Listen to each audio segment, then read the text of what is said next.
Bonjour les amis, bienvenue dans le Café Tarot de ce mardi 16.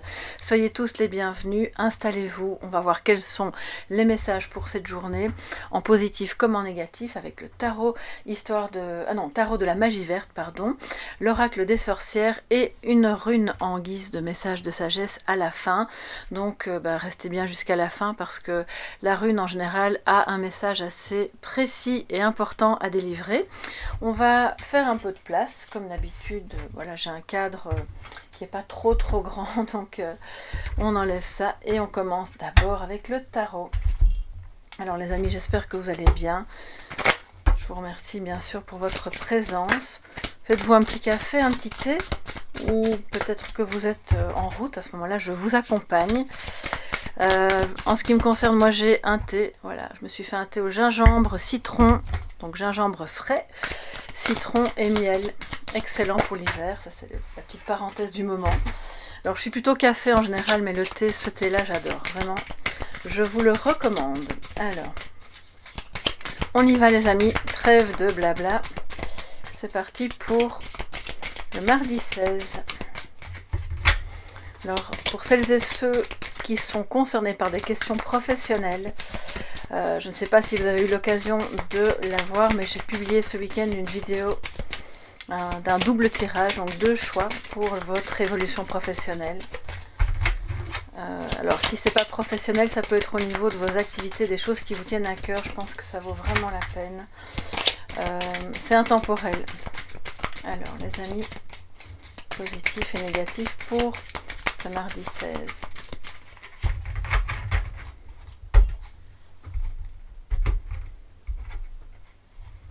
On y va. Alors, en positif, nous avons l'As de Pentacle, magnifique. Justement, on vient de parler de professionnel. Alors, c'est pas complètement le professionnel, mais c'est aussi votre vie matérielle, vos finances qui redémarrent, donc c'est très bien. Et nous avons le 2 d'Atamé, donc c'est-à-dire le 2 d'épée en négatif, donc en défi. Alors les amis, aujourd'hui, excellente journée pour faire prospérer quelque chose qui commence. Un petit début d'activité professionnelle qui va devenir grand, quelque chose qui relève de peut-être que vous avez un rendez-vous, vous allez signer un contrat, en tout cas ce sera porteur, ça va vraiment vous donner un élan, un sentiment de nouveau départ, de quelque chose de bon, d'une belle opportunité. Si c'est pas au niveau professionnel ou matériel que ça vous parle, c'est quand même les deniers, mais ça pourrait vous parler au niveau relationnel et sentimental, de vraiment un nouveau départ, même avec quelqu'un que vous connaissez déjà, et vous sentez que la relation repart. C'est de nouveau plus juste, plus en paix, plus aligné, et donc fatalement plus prospère.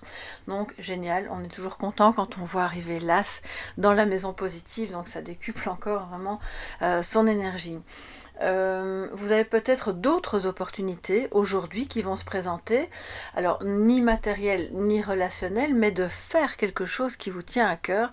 Vous allez vous rendre compte que ça peut être quelqu'un qui vous appelle pour faire quelque chose, ça peut être, je sais pas, vous écoutez la radio ou vous voyez passer quelque chose à la télé, vous dites ah ben c'est le bon moment, je vais les appeler, c'est justement ça que je voulais faire, et puis voilà, vous voyez un peu le genre de petite synchronicité qui tombe vraiment à point nommé. Et bien aujourd'hui c'est un jour placé sous ce signe-là, donc c'est génial. Mais on a le 2 d'épée en négatif, donc en défi. Ça veut dire que il va peut-être falloir, si c'est pas vous, ça peut être des personnes autour de vous ou une personne autour de vous qui est dans un... Il va peut-être falloir s'armer de patience, voilà, par rapport à quelqu'un qui est dans le déni, ou d'être patient par rapport à vous-même pour parvenir à regarder une certaine réalité en face. Il y a peut-être... alors je vais commencer par vous, parce que c'est vous qui m'écoutez, mais c'est pas forcément vous qui êtes concerné, mais si c'est vous, c'est... Ok, voyons les choses telles qu'elles sont, c'est pas la peine de se faire croire que c'est autrement, ou de donner... Je perçois qu'il y a des personnes qui donnent 36 000 excuses à quelqu'un, alors qu'en fait il n'y a pas vraiment d'excuses, voilà, c'est juste la situation elle est comme ça, parce que cette personne se comporte comme ça, et sans raison apparente ou valable, bon ben voilà, et de voir un petit peu les choses telles qu'elles sont. Ça peut être aussi par rapport à soi-même, à ses propres comportements.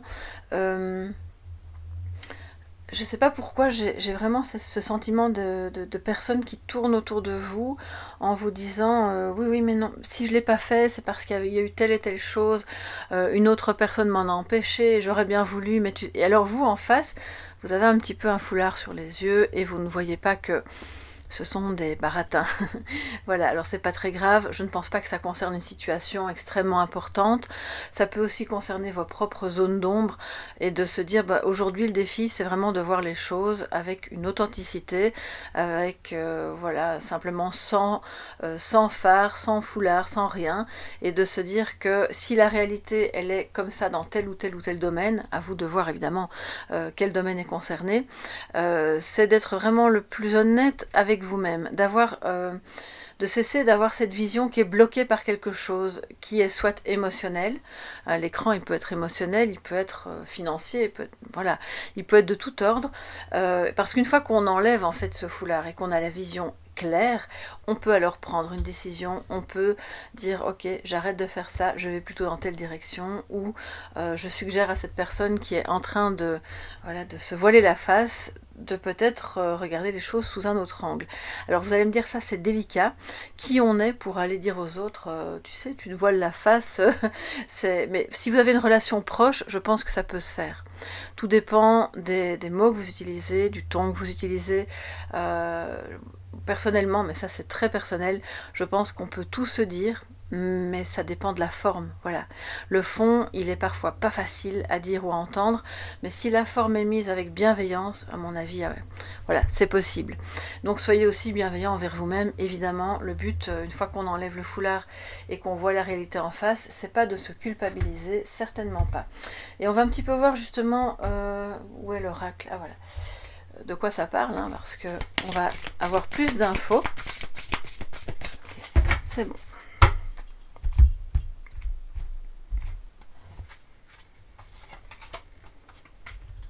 Le cône du pouvoir.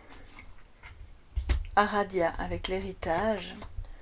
Et le 18, le pentacle, qui nous parle d'évocation. Bon, bah, on est dans l'oracle des sorcières, mais évidemment, le pentacle est aussi et surtout une protection.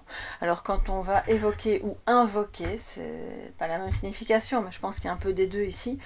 Un dieu, une déesse, une force de la nature, bref, ce en quoi vous croyez, qui va pouvoir vous protéger. Peut-être que justement à l'évocation, parce qu'il y a quand même beaucoup de noirceur dans cette carte, il y a le tonnerre qui évoque les prises de conscience, il y a les 4 éléments. Je pense sincèrement qu'aujourd'hui c'est une bonne journée pour placer tout ce que vous faites, vos nouvelles entreprises, le nouveau départ dans une relation, un nouveau projet quel qu'il soit, sous le signe d'une protection qui vous parle. Voilà, ça peut être le pentacle, voilà, c'est assez puissant, mais ça peut être autre chose. D'ailleurs, on va aller ensuite dans le petit livret pour avoir les messages complémentaires par rapport au pentacle.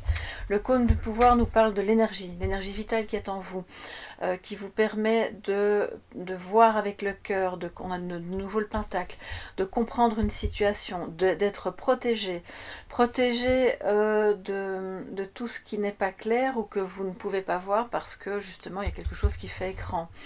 Et donc je pense qu'aujourd'hui en fait on vous dit voilà, tu es protégé par rapport à ce que tu commences, à ce que tu poursuis comme entreprise, comme relation. Il y a une belle énergie donc de protection, c'est les deux qui entourent l'héritage. Alors l'héritage, ça peut vous parler d'un héritage au sens propre, auquel cas s'il y a des tensions, des désaccords, eh bien ça veut dire que ça va bien se terminer, que vous allez trouver un terrain d'entente par rapport à la division tout simplement des biens, etc. Mais si ça ne vous parle pas d'un héritage au sens matériel du terme, je pense quand même que pour certains et certaines ça peut être le cas, ça va vous parler de tout ce qui vous a été transmis de par vos ancêtres, de ce que vous transmettez à vos enfants ou voilà, aux lignes parents. Pardon, excusez-moi, j'entends des choses en même temps. La parenté, alors je ne sais pas pourquoi on me parle de cousin, de cousine. Oui, c'est peut-être pour évoquer le fait que ça pourrait venir plutôt en latéral aussi. Vous avez des liens avec des personnes à qui vous transmettez de l'énergie, vous recevez de l'énergie de ces personnes aussi. Donc c'est une belle journée pour vraiment commencer quelque chose, débuter. Allez-y, vous êtes protégé et ce que vous allez commencer, clairement, vous allez pouvoir le transmettre. Transmettre à d'autres, même si ces autres personnes ont votre âge, même si ce n'est pas votre descendance. D'accord? Donc là, il y a clairement une décision à prendre. Si votre vision est bloquée, entre guillemets, par rapport à je ne sais pas ce que je dois faire, j'ai l'impression que toutes les issues sont enfin toutes les portes plutôt sont sans issue, eh bien non, en fait il y a clairement une belle énergie qui peut se dégager si vous faites vraiment l'effort de si vous vous forcez à essayer de voir les choses telles qu'elles sont. Alors je vais aller voir pour le pentacle par rapport à ce que ça nous dit. Si c'est pas vous, encore une fois, c'est une autre personne. Hein, mais là, on a le cône du pouvoir qui nous parle donc de cette énergie qui monte, qui vous fait prendre conscience de certaines choses, qui peut vous aider à réaliser des projets, que ce soit par écrit, que ce soit par rapport à un projet qui inclut une personne à laquelle vous êtes attaché, à tous vos sentiments, à tout ce que vous percevez aussi.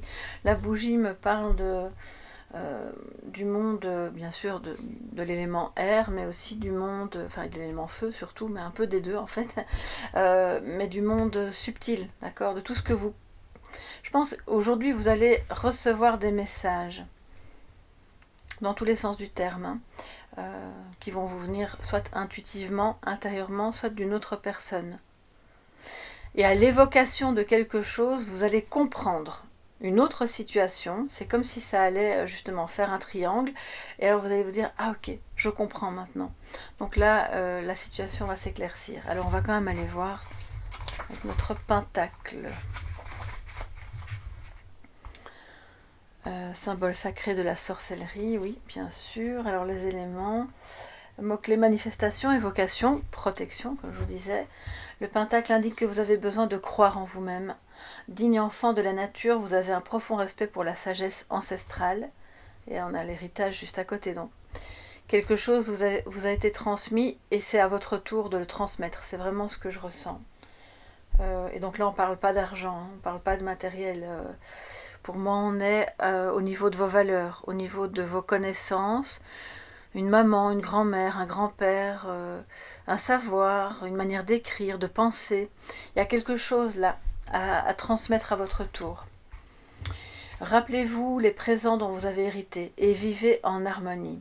Le pentacle peut signifier la nécessité d'équilibrer vos énergies et de maintenir une dimension sacrée dans tout ce que vous faites, même dans tout ce qui est plus concret, plus matériel, plus ancré. C'est ça aussi, hein, votre cône de pouvoir.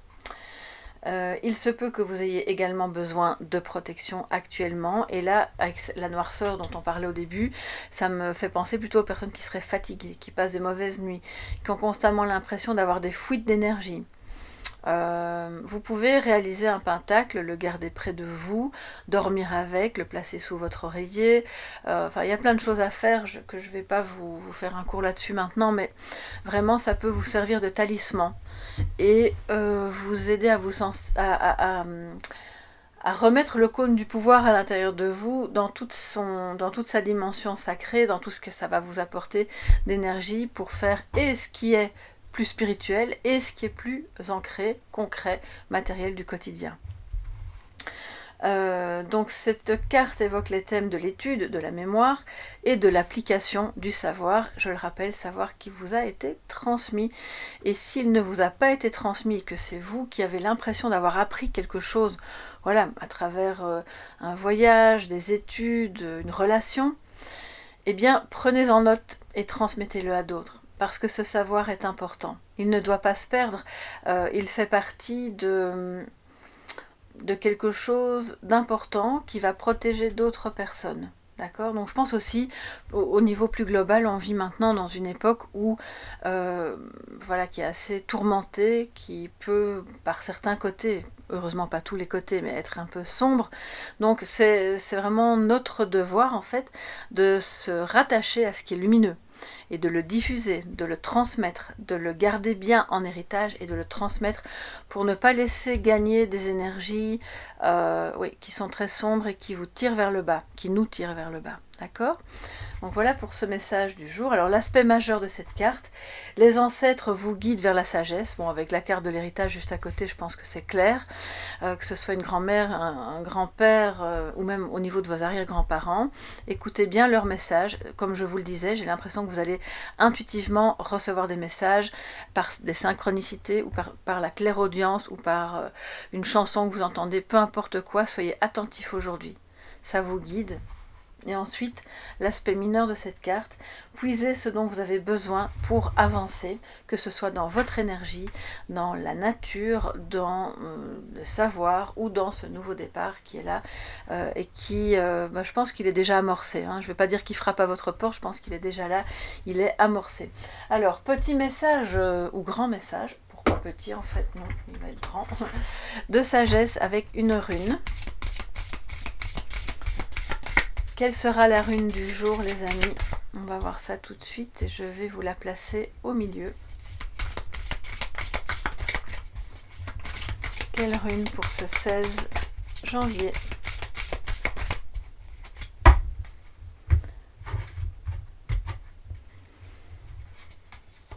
Alors, nous avons Isa. Isa avec... Et regardez, c'est incroyable. D'accord, donc là je pense que de nouveau la boucle est bouclée, comme souvent dans le café tarot, on a des messages qui viennent comme ça et qui sont un petit peu la redite pour bien mettre l'accent sur le défi du jour. Alors je vous dis pas que c'est le seul message, d'ailleurs on va aller voir après dans le livret. Il y a des choses que d'une part vous ne pouvez pas voir ou que vous ne voulez pas voir parce que c'est trop douloureux, ou vous êtes face à quelqu'un qui pour le moment est un petit peu comme ça, donc la sagesse va vous guider vers votre savoir intérieur, votre connaissance à l'intérieur de soi, parce que quand on ne peut pas bien voir ce qui se passe en dehors de soi-même, la première étape c'est d'aller voir à l'intérieur, de comprendre vraiment bien voilà, avec les yeux du cœur ce qui se passe, même si nos yeux extérieurs là ne nous montrent pas la réalité complètement telle qu'elle est, et d'ensuite parvenir évidemment à enlever le foulard pour aller vers une autre dimension, une autre réalité.